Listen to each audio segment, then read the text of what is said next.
After the Apocalypse, a pandemic survival story.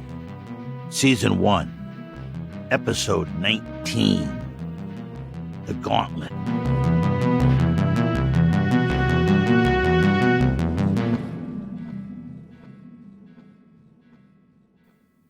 I don't like it, KJ said. Of course you don't, the old man said in return. Besides the obvious answer that the world's gone to hell, why not? There's too much smoke. Why would there be so much smoke this many weeks in? Who's burning stuff and why are they doing it? Maybe it's a barbecue, the old man joked. You know, short ribs, beer. It does smell like cooking meat. Maybe they'll barbecue your scrawny ass, old man, she countered. It smells like plastic or tires or something. Bill sniffed at the air and didn't seem pleased with what he smelled, but for now he could only pace and offer up an occasional worried whine. I don't know, the old man thought aloud. We need supplies, and let's face it, a lot of stuff burns in the apocalypse. That's just a normal day. He continued. A city this size in Tennessee is going to have maybe 30 to 40,000 souls in pre-pandemic times. Now there are probably less than 1,000 max. That's if any of them hung around. A couple of crazies. Firebugs, maybe. I don't see much of a threat. She eyed him and said, It's your funeral, old man. Great, he said. We'll just sneak in and take a look around. With just the three of us, we can disappear back into the bushes if there's trouble. How's the foot? He asked as an afterthought. Serviceable, she answered. Thanks for asking. Her toe was still looking ugly, but the swelling and pain was down. She could walk and even run some on it. It was a good thing, too, because they had been forced to abandon the cart. The old man's lack of engineering skills became evident when the thing had fallen apart after a week of hard use. They were perched on a bluff overlooking a small city to the south. Through a mix of smoke and the rising morning mist over the river, they could see the layout of the town. Older two-story buildings of Main Street bled out into car dealerships and strip malls that sprawled along the generic two-lane road as it headed west toward the river. Past this commercial center, on the outskirts of town, the smoke seemed to thicken around what looked to be a ballpark or small stadium of some sort, tucked up against railroad tracks that paralleled the river. Another cookie-cutter small city in the middle of nowhere, Tennessee. Another metropolis laid low by the virus as it swept through the heartland. Most of these cities were abandoned now. They were charnel houses occupied by ghosts. There would be dead down there, in front of the courthouse or the clinic or in the parking lot of the Piggly Wiggly. They would likely find stacks of the dead as the virus overwhelmed and they tried to respond or escape with nowhere to go. There might be a few shell-shock survivors hiding in the remains, living their bleak existence. The good citizens of whatever this place was called had been culled, their meat left to rot, and their bones thrown on the pile of bones that was civilization's inheritance. The dirt road wound down the hill of the edge of town. Bill ran ahead as KJ and the old man jogged slowly and cautiously, kicking up gravel and dust along the shoulder of the steep descent. As the road leveled out, they found themselves threading their way through well-established and shaded suburbs. Cement sidewalks that humped up where the roots of old maple trees had applied decades of pressure, low-slung and tidy ranch houses with a canopy of trees for shade. As they jogged through the bedroom community, it could have been any quiet Sunday morning. But this wasn't the peace of the day of rest. This was the silence of death. It's pretty, but creepy, the old man spoke in a low voice. Should we look around in some of the houses? KJ looked suspiciously at the houses. Let's keep moving and see if we can find a store or something. I don't want to tangle with a scared homeowner with a gun. The risk isn't worth the reward. They began to see more familiar signs of the apocalypse as they continued into the city, downtown. If you could call it a city. It was more like a large town. There was a general sense of untidiness, life interrupted, Some crashed in abandoned cars, occasional broken windows, small evidences of vandalism and looting, and of course, the dead. The old man and KJ held a hand to their faces and passed on the far side of the medical center of sorts, where the peak of this town's tragic story likely played out.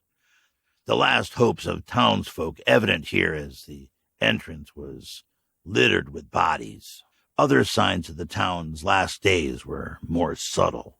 One man's body, just outside the open front door of a well-manicured home, lay prostrate on the lawn, in a dark green bed of irony, as he slowly fed the grass he had so lovingly tended. The old man pulled a bandana across his face. They checked some stores for supplies as they progressed, but the pickings were slim. They weren't the first, or probably even the second or third group of survivors to pass through. Most of the food and water was gone. They grabbed what food they could and were able to get a change of clothes and some other handy items. As they left the town center, heading towards the river, there was more smoke in the air. They were getting closer to the source. It smelled acrid. This wasn't campfire smoke. It smelled more like burning garbage. "Do you want to avoid this?" the old man asked. "We're here now. We might as well see what's going on," KJ replied grimly. "That's where the smoke is coming from." She pointed with her chin to the ballpark. They skirted a chain-link fence and cautiously entered the large parking lot of the ballpark they had seen from above. The sign said, "Taylor Park, home of the Eustis City Woodpeckers." The old man chuckled and repeated, "Woodpeckers. That's a great name. I bet they struck terror into the opposing teams." "Shut up," KJ hissed. "There's something not right here. Look at all the trash and damage. Something happened here, and it wasn't a baseball game. Looks recent. Maybe they use this place as an emergency medical evacuation site or shelter early on," the old man said, but stopped talking when he got one of her patented evil eye looks. The main gate of the park had been set in a red brick facade, but now it was torn out, like some malevolent giant had reached down and yanked it free. The grass and brickwork around the gate were shredded as well. There were deep tire tracks and muddy damage. There was a backhoe off to the side with the remains of the crumpled gate. "Curiouser and curiouser," the old man whispered, and got another "shut the F up" look from KJ. He retrieved his crossbow from his pack, cocked it, and nodded. KJ picked up a piece of steel rebar from the remains of the gate. It was mostly straight, about a foot long, and with a nasty, jagged point at the end where it had been wrenched from the foundation. She picked up a bit of torn tarp from the trash and wrapped this around one side to create a grip. They made their way towards the gaping maw where the gate had been. They could see the lush green of the playing field at the end of the dark tunnel, like a porthole looking into another world from the darkness. Bill paused and sniffed. He looked down the tunnel and then back at them with his "here we go again" look that he got when clearing buildings. Then Bill led the way as they slowly edged along the cold concrete walls into the gloom. From the darkness, the sun-drenched field had a bright, welcoming green glow. If it wasn't for the smoke, you might think it was a good day for a ball game. The old man's sandals crunched on broken glass, and he worried about the dog, but Bill knew what he was doing, perhaps better than KJ and the old man. Ahead, the sun poured warm through the opening to the field, and he felt like running to the light and out of this claustrophobic passage. But KJ was right. They needed to go slow. Something had happened here. It felt wrong. All three paused at the edge of the opening and let their eyes adjust to the sun. What came into view was surreal. The bright green of the once immaculate infield was littered with trash. There were cars and trucks strewn about, some still smoldering. There were pieces of furniture, couches and mattresses, dirty with trash, and arranged around the scar of what must have been a huge bonfire. KJ suppressed a shiver as she thought back to childhood afternoons with her father at a ballpark not unlike this one. popcorn, hot dogs, and pop as they cheered on the local voice of summer. The contrast here with her happy memories was dramatic, almost evil. This scene in front of her was more than vandalism. It was sacrilege. It was the despoiling of hallowed tradition. Bill whined low and long, a sad keening as he appraised the scene. It was a sound of mourning. "Oh, my God," KJ gasped.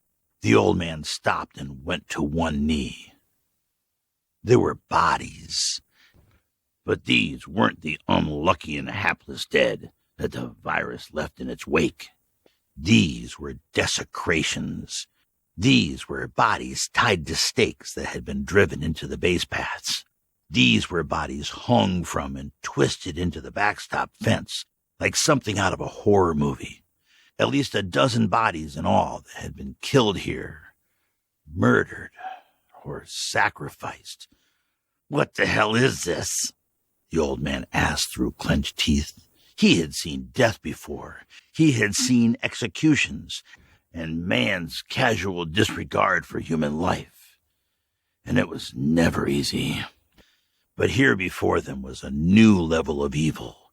The tribe of three cautiously picked their way through the broken and empty bottles and trash, trying to piece together the scene.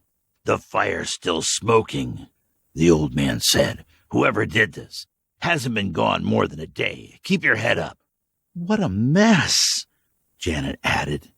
"How many do you think were here?"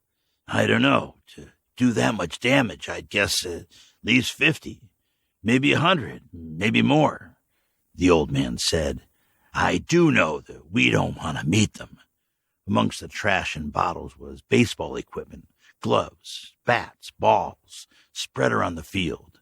They approached the area of home plate where a particular victim had been staked. It might have been a man. What was left of a man. It was obvious that he had been used as a target for batting practice. The body was limp, bruised and battered. The old man resisted an urge to reach down and feel for a pulse. It would be pointless. "He's gone," he said, looking up at KJ. "Probably better for him," she said flatly. The old man leaned in to look more closely. "Looks like they finished them with a bullet when they were done with whatever sick game this was." The old man continued, looking around the tableau of chaos and horror that the ballpark had become. KJ repressed an urge to gag. What a shit show. Why? Why do this? When civilization is gone, humans revert to gangs and tribes. The old man started before realizing that KJ had not wanted an answer. As he scanned the scene, the old man thought back to the mythology of the mortal games of the ancient Aztecs, stadiums where the vanquished did not walk away from the contest. He knew that the Roman Colosseum was a place of torture and death. What is it about humans, Homo sapiens, that motivates such brutal entertainment? Tribalism, the age-old delineation of the world into one of us and the others. The others were always dehumanized to justify inhuman acts. Centuries of border wars and religious conflict could be summarized as, you are one of us or you are not worth living. How many steps was it from sports rivalry and hooliganism to the Romans purging Carthage? Here before them was the awful proof that there was no distance at all between civilization and genocide. They were startled by a noise from somewhere around second base. One of the bodies that had been stretched out on the hood of a truck rolled off into the grass with a groan and a thump. Bill! Guard! The old man motioned to the body that was now on its hands and knees, retching loudly into the grass. Bill responded, quickly advancing to guard over the intruder. He growled a low warning at the man, who had now rolled into a slump with his back against the wheel of the truck, eyes closed, shoulders heaving. KJ and the old man looked at each other, simultaneously acknowledging Bill's dislike, and advanced with caution. They were standing over the man, looking down at him. He was greasy and pale. Dirty hair stuck out from under a baseball cap worn backward. He wore a dirty vest over a work shirt and filthy jeans with work boots. "Hey," KJ said sharply. "You okay, mister?" The old man followed. The man groaned as he squinted open his bloodshot eyes. "Where is everybody?" "Who's everybody, mister? What happened here?" the old man asked. A look of comprehension seemed to cross the man's face and mixed into suspicion. "What? Who are you?" His tone changed from confused to guarded. "I asked first," the old man countered and gestured to Bill, who was acting like he really didn't like this guy. The man sat up straighter against the truck. Bill growled aggressively and looked at the old man as if asking, no, pleading for permission to tear this man apart. "I don't think Bill here likes you, mister," the old man continued, "and as long as I've known him, he's been a pretty good judge of character." He paused and took a deep breath and repeated slowly, "What happened here?" "I think I must have gotten some bad hooch," the man said, shaking his head a bit, although it was obvious that pained him. "Can't trust anything anymore." "Get up," KJ said. The man stood with shaky effort and leaned against the hood of the truck. "I don't want no trouble. Just give me a couple minutes to get right, and I'll move on." "Who did this?" KJ asked directly. The man looked at his shoes and stammered. "I don't know. I wasn't here. I just came after looking for supplies and must have drank something bad." "That's bullshit," KJ said. The old man raised an eyebrow at her.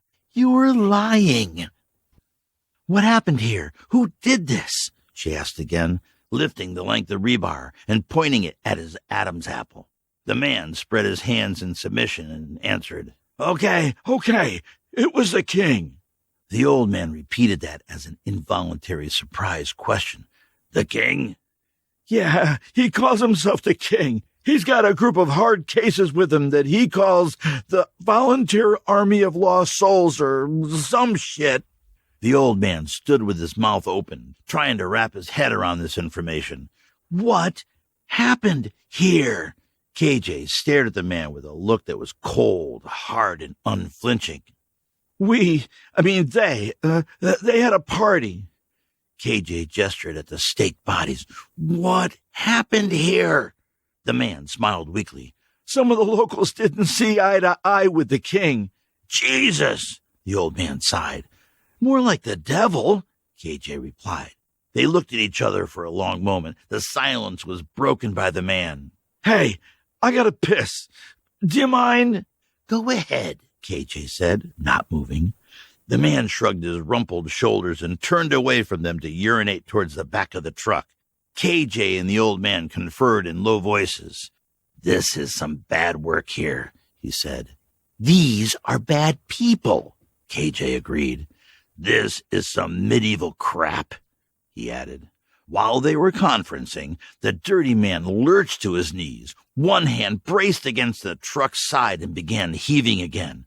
"The wages of sin," the old man said to KJ and moved forward to help the man up. "Let's go, partner."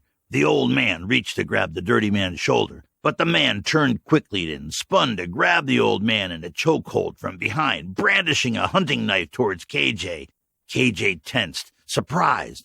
Bill growled, ears back, hackles raised. "Get out of my way and no one gets hurt," he snarled. "I'm going to get out of here and catch up with the king." He was sliding along the length of the truck in the direction of the gate, moving the old man along with him as a shield. Bill held his ground, teeth bared, growling. "Call out that dog or I'll kill you," the man threatened, waving his knife. "I don't think so." The old man felt his anger rising and came to a decision. "Bill, Foss!" The old man dropped his weight and tried to swing an elbow into the dirty man's rib cage. Before anyone even sensed movement, the big dog was airborne. The dog moved so fast, the man had no chance to use the blade. Bill clamped his big jaws down on the man's wrist and started viciously jerking back and forth. The dog's muscles twitched in the effort, standing out like taut ropes along his back and neck. The man screamed and struggled. He viciously grabbed hold of the old man's hair. "Get it off me!" KJ moved almost as quickly as Bill had. She slipped in with cold, deliberate, and deadly ease, like a ballet dancer or a fencing instructor. With a violent lunge, she drove the improvised rebar weapon deep into the man's neck. He dropped the knife and released his grip from the old man, who wriggled free with a shove. The dirty man fell to his side in the grass, clutching at his neck, blood gurgling from his mouth. He clawed frantically at the rebar, his eyes wide with desperation and fear as he stared at KJ. "You can keep that," KJ said with an emotionless finality. The old man recovered his composure and told Bill to stand down. He then leaned over to examine the struggling man. "Looks like you caught one of the carotid arteries," the old man said in his professional doctor voice, and turned to look at KJ. "I don't think there's any hope to save him." "That's probably for the best," she replied. "I think saving him would be doing the world a disservice." The man's struggles were over in a couple of minutes as he bled out into the grass next to the truck, the deep red blood turning black in the brilliant green grass of the infield. "What do we do now?" the old man asked. He was a little bit surprised at how little emotion KJ seemed to be showing.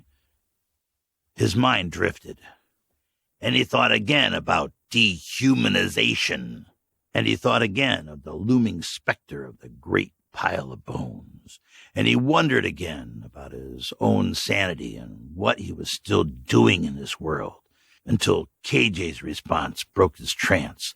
"I think we get out of here, collect what we need, and get back into cover," she answered as she turned and made her way towards the tunnel.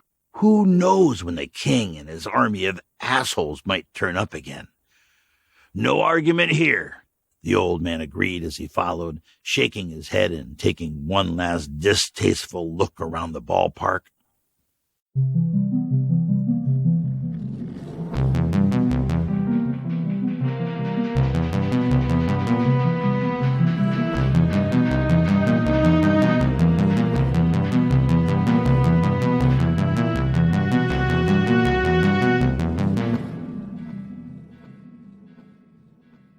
Greetings, my survivor friends. How's the apocalypse treating you? Special welcome to my daughter, who started listening and pitched in with some typo hunting for this episode. Thanks for the great Father's Day card there. My friend, I am stunned and amazed that here we are, episode 19. Who knew we'd be able to pull it off?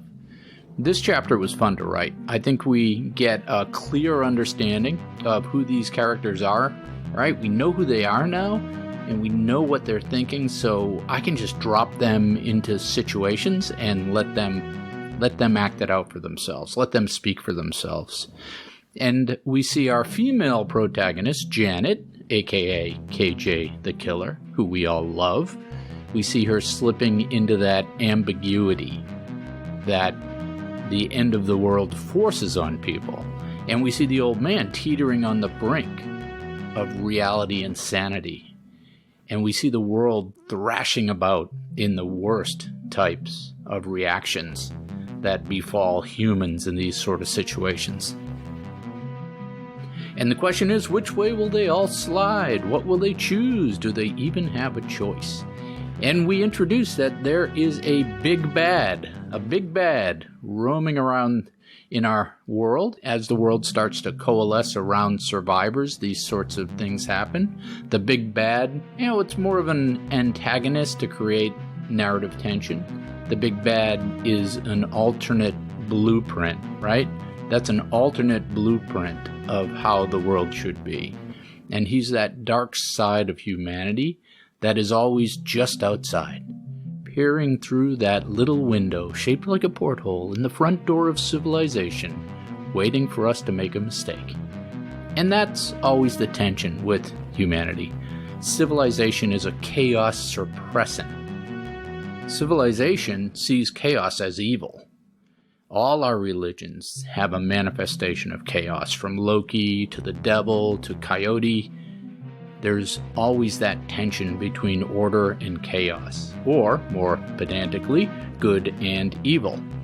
And if you don't have that tension, then the story's just action without purpose, or horror without purpose, or comedy without purpose.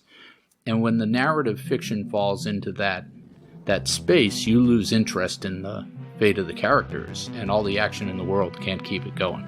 So you need stakes. Unless there's stakes, unless there's tension, there's no compelling narrative. And that's the fun part of creating a dystopian apocalyptic universe. You get to decide how that tension of good versus evil plays out and is resolved. Anyhow, enough with the ontology. Speaking of Coyote, the mischief-making chaos god of Native Americans, here's my reading list tip for you this week. The Tony Hillerman books about Navajo police detective Joe Leaphorn. And I'm not a big mystery fan, but I started listening to these books, these Tony Hillerman books, on audio when I was commuting from my home outside of Boston up to an office in Quebec City, Canada. And it's a long drive. And I would get books on tape, yes folks, cassette tapes, at the local library for the ride. Hillerman was a Albuquerque, New Mexico resident, and he did a great job describing the culture of the Southwest U.S., and in particular the Native American mythologies. And the audio books, if you can find them, they are read by Native American voice actors, and the cadence, just the audio of that, the flow of that read, it's just amazing. So there you go. Grab some Hillerman audio books for your summer vacation. You won't be disappointed. In 2 weeks, we will present our last chapter, chapter 20 in this first season, and then we'll take a pause to turn the first season into an ebook, a paperback, an audiobook. I've got a copy editor going to work through the scripts and turn them more into book, just a little tweaking, and I've got a couple artists working on the cover art. I'm recruiting a book launch team and typo hunters, so come over to Facebook and join the After the Apocalypse group that can be found by searching for Old Man Apocalypse, all one word. So come on over and pitch in. I'm asking nicely. I could use the help. And I'm happy with how this season and the overall format came out. Right? We're up over 11,000 downloads now. And that's not bad for 6 months as an indie podcast. And I think the format lends itself to binge listening. The short consumable episode length and the consistency allow people to just queue them up and march through them. And that's another irony of podcasting, right? Is that what takes me 6 months to produce takes you a couple days to consume. But that's okay. I can keep this fortnightly cadence up and still produce a decent quality product. But unfortunately for you, I have a full-time job and other things to attend to, or I would be cranking out, a season a month. The next season, we're going to add more compelling characters to our universe, and we're going to add situations and institutions and threats that test our survival skills, you and I. So stick with us after the break. I hope all of you in my hemisphere are enjoying your summers, and those of you in antipodal hemispheres are enjoying your winters. As always, I could use your support on our Patreon page to keep paying the bills, and I can use your participation in the Facebook group, Old Man Apocalypse, and of course, keep leaving those 5-star reviews on iTunes, whatever your country is, and keep telling your friends. And together, my friends, we will keep surviving.